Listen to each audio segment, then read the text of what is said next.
Welcome back. Tunga suetrai.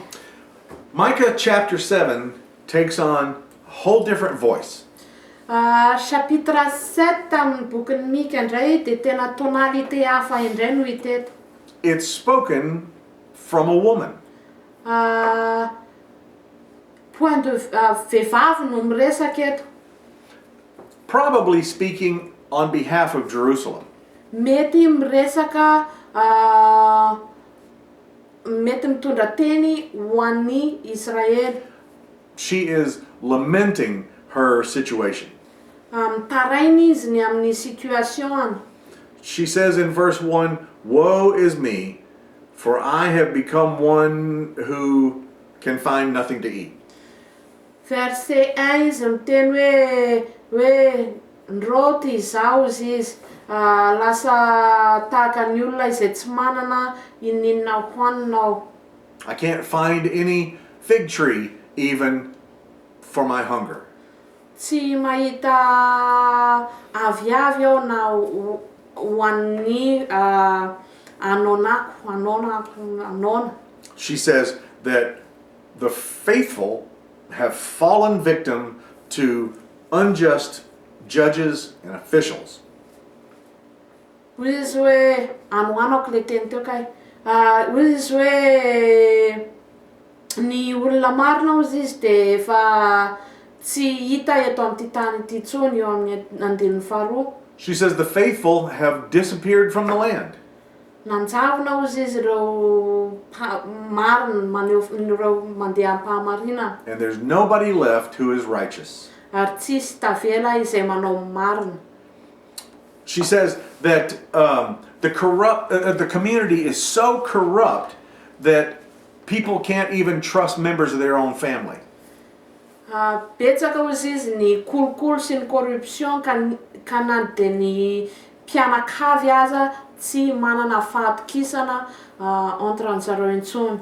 That the wives, the sons, the daughters-in-law, all of them have turned on each other.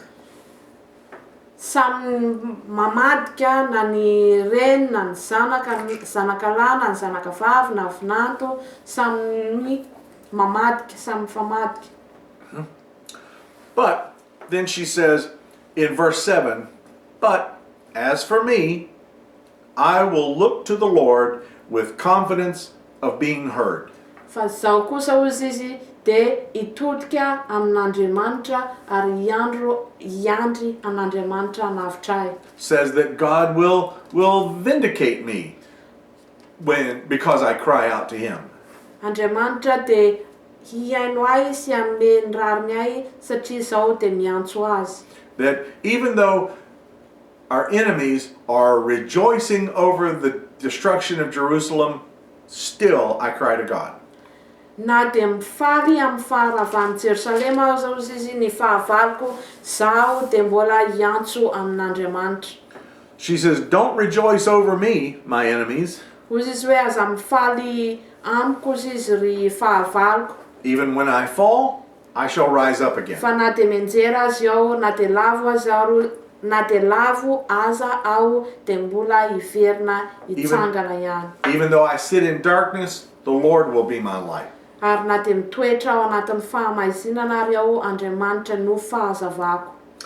So when in verse 10 it says that people have said to me, "Where is the Lord your God?" Eo amin'ny verset 10 ny olona dia manontany anao hoe aiza ny Andriamanitra ao. That even they will be destroyed.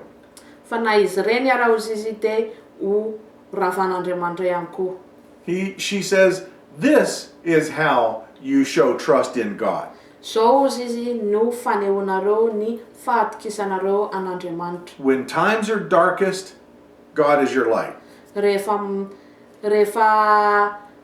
maizina, rehefa mandalo zavatra sarotra sy maizina, Andriamanitra no atokisana. When times have knocked us down, the Lord will lift us up.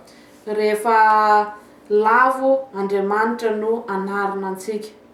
So then in verses 11 through 17 of chapter 7, it's this prophecy of restoration. Ka eo amin'ny verset 11 jusqu'à verset 17 dia faminaniana ny amin'ny momba ny restauration na famerenana ny famerenana amin'ny laoniny. And it is a confirmation of God's love for his people. Confirmation ny amin'ny fitiavan'Andriamanitra amin'ny vahoakany izy ty. Now, one of the things that's important to remember is that Israel has now been given the role of a woman. Ny zavatra ilaina tadina eto dia Israely dia nomena rôle na vehivavy. And this is something that occurs over and over in the prophets. Ary zavatra miverimberina matetika zany amin'ny mpaminany. So that the prophets use the image of marriage a lot. Ka ny mpaminany dia mampiasa ny image ny mariage imbetsaka. That God is married to the nation of Israel. Hoe Andriamanitra dia manambady amin'ny firenena Israely. And that's why in Malachi, God will say, I hate divorce. Ka zay mahatonga n'Andriamanitra miteny any amin'ny bokin'ny Malaki fa Andriamanitra dia mankahala ny fisarahana na ny divorce. But he won't say, he's not talking about divorce between humans, he's talking about a covenant people who have walked away from God. Tsy miresaka momba ny divorce eo amin'ny olombelona izy akory fa ny miresaka kosa ny amin'ny ireo zay efa nanao ny teny faminaniana fampiananana zany covenant fampiananana ka niala tamin'izay voady izay. And he says that in this last chapter that God will offer his forgiveness to his people. Eto amin'ity chapitre faran'ity dia Andriamanitra milaza fa anome ny famelan-keloka ho an'ireto vahoaka ireto. And remember, that's a big theme in the book of Hosea. Zay dia thème lehibe ao amin'ny bokin'ny Hosea. And Hosea talks about a wife who keeps leaving him, but he keeps bringing her back.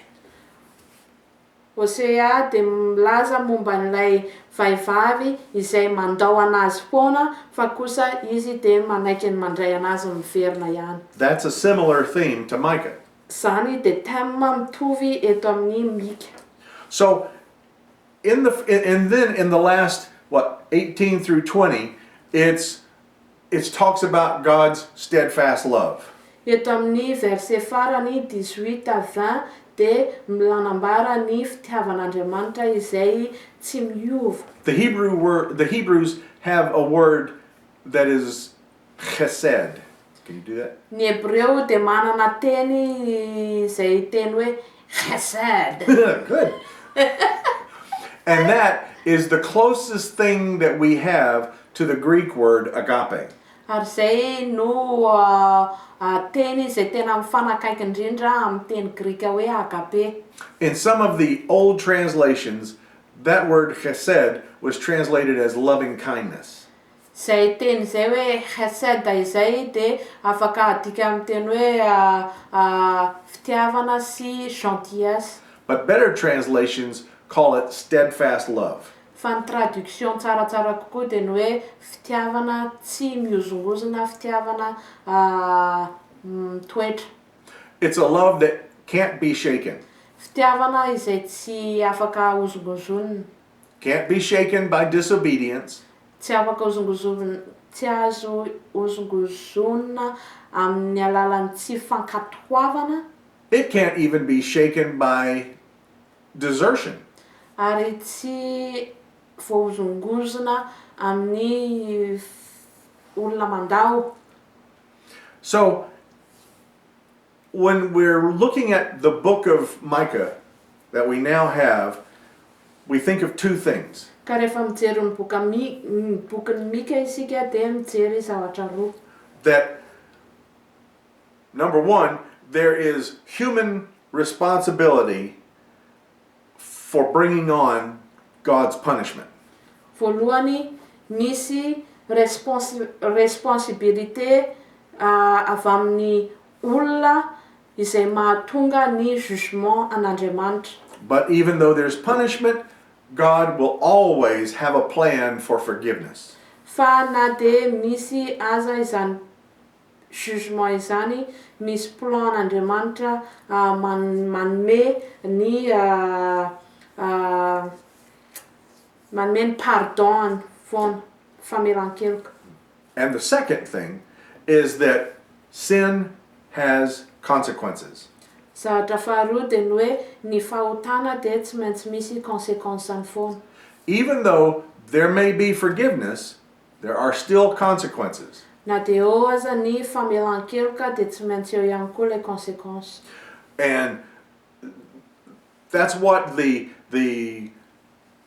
historians and the prophets of Israel tell us time and time again. Ary izay zavatra izay no averimberin'ny tantara sy ny mpaminany miverimberina foana izay.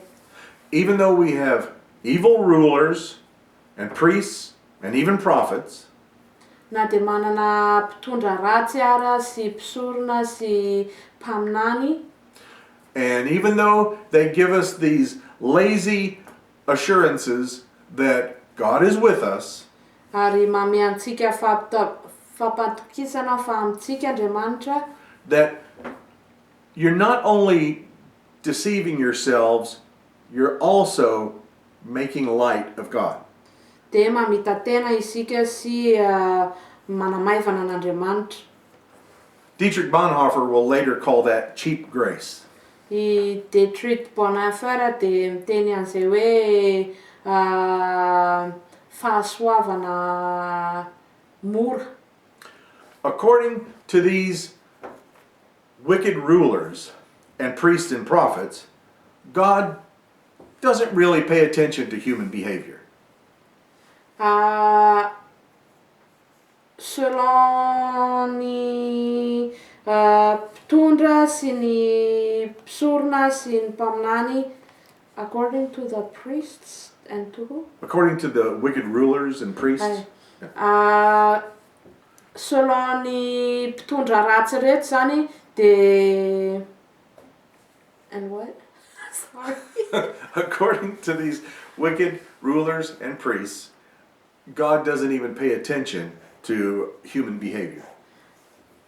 Selon an'ireto mpitondra ratsy rehetra zany de hoe Andriamanitra hozy izy tsy mijery akory ny action antsika. Even when it has violent consequences for other of God's people. Na dia manana conséquence violent aza zany amin'ny hafa, dia Andriamanitra hozy izy tsy mahita ny action antsika. And Micah refuses to accept this view.